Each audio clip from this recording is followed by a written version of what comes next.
The crystalline spires of the Nexus Authority's Central Command gleamed under artificial suns, their surfaces pulsing with information streams from across the galaxy. Within the primary analysis chamber, Senior Coordinator HFY observed the data flows with growing unease. Her translucent form shifted through spectrums of concerned amber as she studied the anomalous readings. "Another one," whispered her assistant, Veltar, his bioluminescent patches flickering nervously. The third mining consortium to go silent this cycle. HFY's form darkened to deep orange. The Nexus Authority had maintained galactic trade stability for over 2 millennia, connecting 847 civilized species in peaceful commerce. Mining operations in the frontier sectors were dangerous. Automated systems extracted valuable resources from dead worlds, while crews remained safely in orbit. She commanded. The holographic display expanded, revealing the outer spiral arm territories. 3 red markers indicated the lost operations: Kepler Mining Collective, Tau Keti Extraction Corp, and most recently, the massive Centauri Industrial Complex. Each had been profitable ventures, well protected, technologically advanced. "No distress signals," Veltar reported. "No debris fields detected. They simply stopped responding." "Pirates?" HFY wondered aloud, though her tones suggested doubt. "Impossible. Each operation had military-grade defensive platforms. The Centauri complex alone could have held off a battle fleet." A new alert chimed through the chamber. Another mining operation, Vega Dynamics, had missed its scheduled check-in. "Dispatch a patrol fleet," HFY ordered. "I want answers." The patrol fleet Harmony consisted of 5 vessels, sleek, efficient ships designed for peacekeeping rather than warfare. Captain Mordak, a seasoned officer from the crystalline Shardani species, commanded from the bridge of the lead vessel. "Approaching the Veda system now," reported his sensor operator. "Detecting the mining platform in standard orbit around Vega Prime." "Any response to our hails?" "Negative, Captain. The platform appears intact, but all communications are dark." Mordak's crystalline features refracted light in patterns of concern. "Take us closer. Deploy scanner drones." As they approached, the scale of Vega Dynamics became apparent. A massive orbital facility with processing plants, crew quarters, and defensive installations. Everything appeared normal, except for the complete absence of activity. "Sir," the sensor operator's voice carried confusion. "I'm detecting life signs aboard the platform." "How many?" That's impossible. Sensors show over 2,000 individuals, but the crew manifest lists only 847. Before Mordak could respond, the platform's communication array activated. A voice spoke in accented Galactic standard, rough, unfamiliar, with undertones that made several crew members' translation matrices struggle. "Unknown vessels. This is Commander Sarah Chen of the Terran Colonial Marines. You are entering a quarantine zone. State your intentions." The bridge fell silent. Terran wasn't in any species database. "This is Captain Mordak of the Nexus Authority," he replied carefully. "We're investigating the status of this facility. Identify yourselves." A pause. Then, "Stand by for transmission." The main display activated, showing the interior of what had been the mining platform's command center. But now it was different. Reinforced, militarized, occupied by beings unlike any in Nexus records. Bipedal, with forward-facing eyes and predator proportions, wearing functional armor that suggested a warrior culture. The one who spoke, Chen, stepped forward. Her movements were controlled, efficient, radiating a confidence that made Mordak's crystalline structure resonate with unease. "Captain, my people have liberated this facility from slavers who were using it as a front for trafficking operations." "Slavers?" Mordak's form brightened with confusion. "That's impossible. Vega Dynamics is a licensed mining operation with full Nexus certification." Chen's expression hardened. "Captain, we found holding cells containing over 1,500 beings from a dozen species.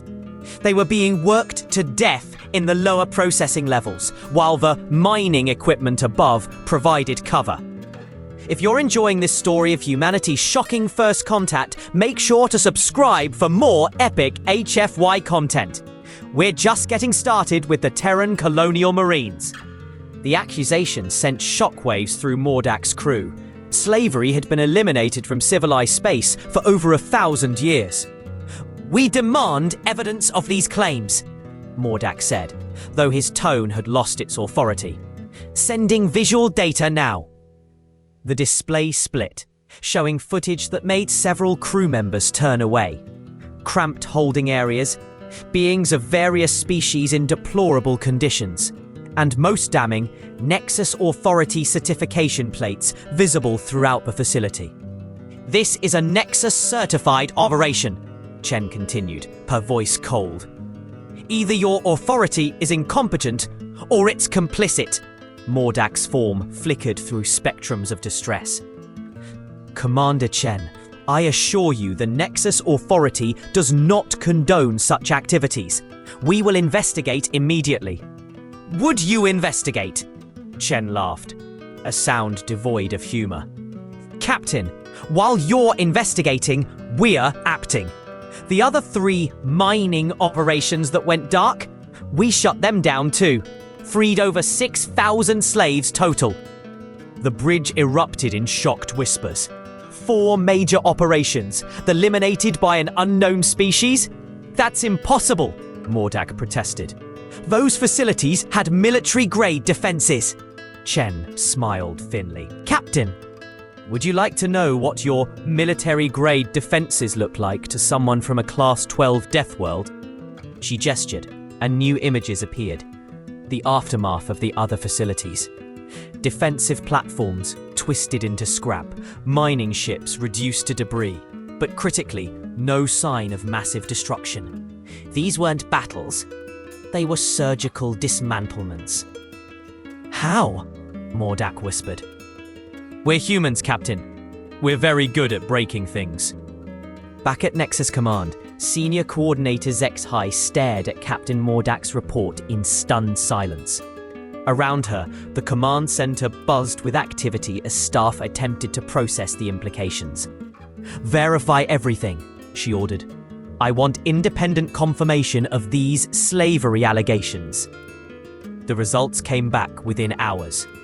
The evidence was undeniable. 4 major mining operations had indeed been fronts for slave trafficking, using Nexus certifications and protection to operate with impunity. "How did we miss this?" Veltar asked, his bioluminescence dim with shame. "Because we weren't looking," ZXHY admitted. "We trusted the system. These humans, they saw what we chose not to see." "What do we do?" ZXHY considered. These humans had committed acts of piracy by galactic law, but they'd also exposed a cancer within the Nexus system. More importantly, they'd done what the Nexus Authority had failed to do. They'd acted. "Open a communication channel to the Vega facility," she decided. "I want to speak with this Commander Chen." The connection established, ZXHY found herself face to face with the human leader. Even through the communication link, she could sense the intensity behind those forward-facing eyes. "Commander Chen, I am Senior Coordinator ZXHY of the Nexus Authority. I must inform you that your actions, while morally justified, constitute acts of piracy under galactic law." Chen's expression didn't change. "Coordinator, are you here to arrest me or thank me?" The directness of the question caught Zexhai off guard. In 2 millennia of diplomacy, no one had ever spoken to Nexus Authority with such casual challenge. "The situation is complex," Zexhai began. "No, it's not," Chen interrupted.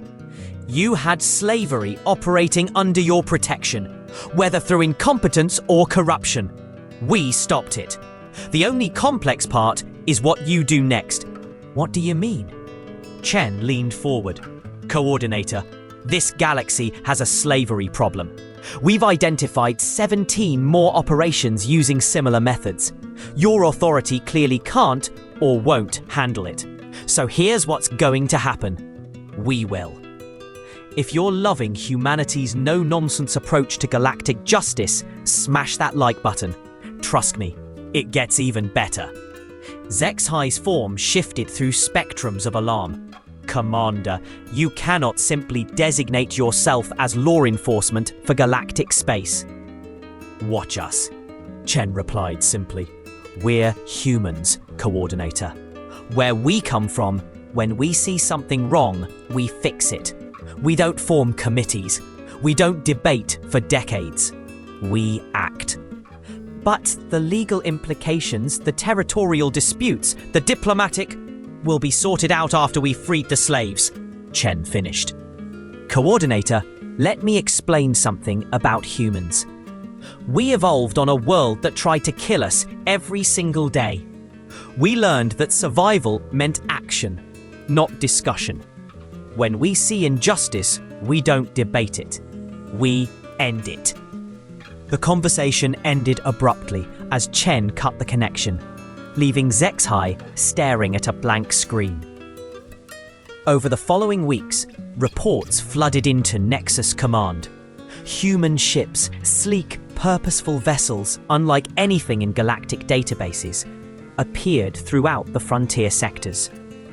Each appearance coincided with the liberation of hidden slave operations. But it wasn't just the rescues that amazed the galaxy. The humans provided medical care, psychological support, and transportation home for every freed being.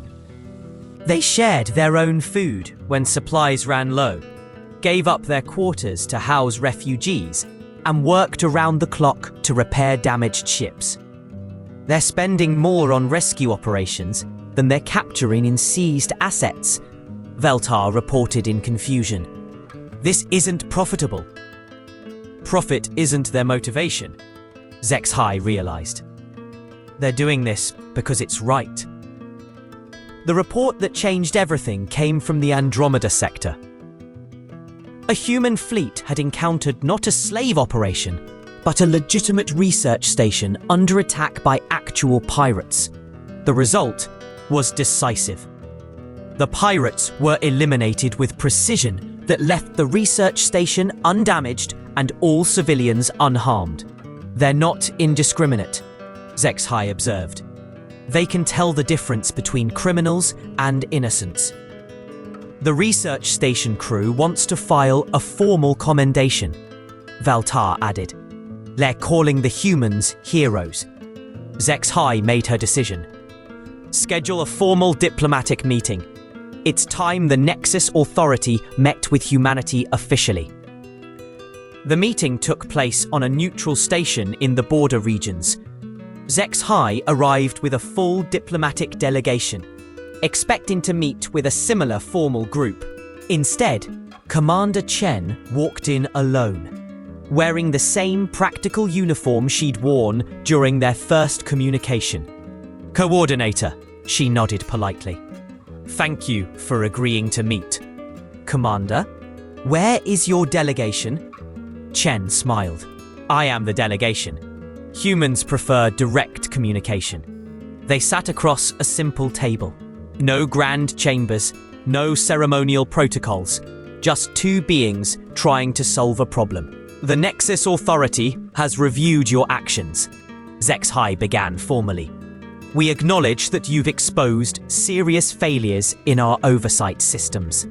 "Good," Chen replied. "What are you going to do about it?" Again, the directness.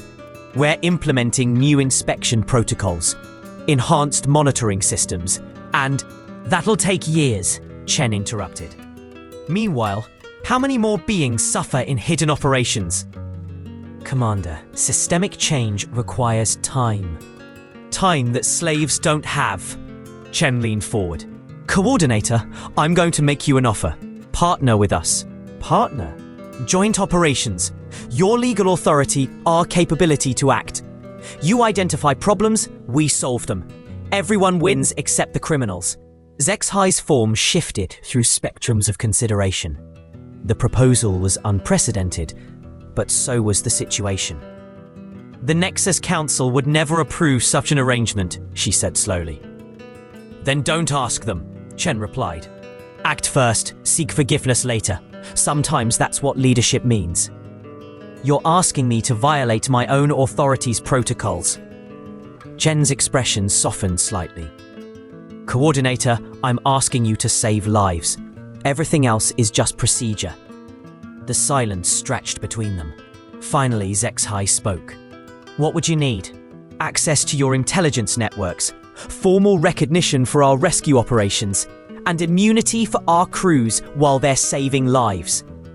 And in return, every slave we free, every criminal we stop, every innocent we protect. Chen paused. And maybe we teach your people something about acting when action is needed.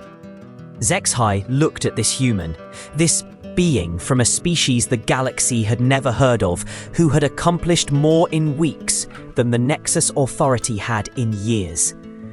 There will be resistance from the Council, she warned. There always is, Chen acknowledged. But when they see the results, they'll understand. You're very confident, Chen smiled. Coordinator, humans didn't become the dominant species on a death world by lacking confidence. 3 months later, the arrangement, officially called the Nexus Terra's Humanitarian Initiative, had freed over 20,000 slaves from hidden operations across 7 sectors. Human efficiency combined with Nexus legal authority proved devastatingly effective against criminal organizations that had operated with impunity for centuries. Let me know in the comments, what Earth city do you think would make the best capital for humanity's space colonies? I'm curious what you all think. The Nexus Council, initially outraged by Zexhi's unauthorized cooperation, found themselves forced to officially endorse the program when public opinion throughout the galaxy overwhelmingly supported the human rescue operations. They've changed us, Veltar observed as he and Zexhi watched the latest mission reports. The entire authority is acting faster, deciding quicker. They've reminded us, Zexhi corrected, that sometimes the right action is more important than the proper procedure. On the bridge of the human vessel Determination, Commander Chen reviewed the next target. A massive operation disguised as a luxury resort that was actually trafficking high-value slaves to wealthy clients across the galaxy. Estimated enemy strength, she asked her tactical officer. Heavy. Private security force, military-grade weapons, defensive installations on 3 moons. Chen nodded. And estimated slave population? Over 3,000, from 47 different species. Then we're going in, Chen decided. Signal the task force. It's time to close another operation.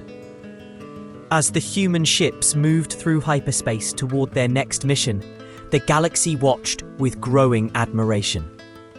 The beings from the death world called Earth had arrived not as conquerors, but as liberators. They'd shown the galaxy something it had forgotten in 2 millennia of peaceful prosperity. That sometimes freedom must be fought for. And when it came to fighting for freedom, the galaxy was learning. Humans were very, very good at it. In the depths of space, criminal organizations that had operated for centuries began to whisper new warnings to each other. The humans were coming. The Deathworlders who turned slavery into freedom, fear into hope, and injustice into swift, decisive action. The galaxy would never be the same. And in the hidden slave operations still scattered across the frontier, beings of 100 species looked up at the stars with something they hadn't felt in years: hope. Because somewhere out there, the humans were coming for them too. The Titan Protocol, humanity's promise that no one would suffer alone, had become the galaxy's new reality.